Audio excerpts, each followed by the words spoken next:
آپ سرسوں کا تیل لیں گے یا پھر ناریل کا تیل لیں گے، جو آپ کو آسانی سے مل جائے آپ وہ تیل لے لیں۔ یہ سرسوں کا تیل یا ناریل کا تیل اپنے سامنے رکھ کر اول و آخر 11 بار درود پاک کے ساتھ سورۃ اللیل، قرآن پاک کے 30ویں پارے میں ہے سورۃ اللیل، بسم اللہ الرحمن الرحیم، واللیل اذا یغشا والنہار اذا تجلی، یہ سورۃ اللیل مکمل 41 مرتبہ آپ پڑھیں گے۔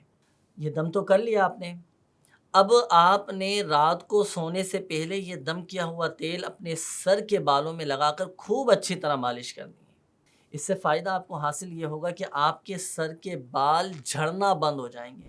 مزید روحانی علاج جاننے کے لیے مجلس مکتوبات و اوراد عطاریہ کا آفیشیل فیس بک پیج روحانی علاج استخارہ کے نام سے، اس کو بھی آپ نے لائک کرنا ہے، شیئر بھی کرنا ہے۔ انشاءاللہ عز و جل روزانہ کی بنیاد پر آپ کو روحانی علاج ملتے رہیں گے اور اوراد عطاریہ بھی آپ کو ملتے رہیں گے۔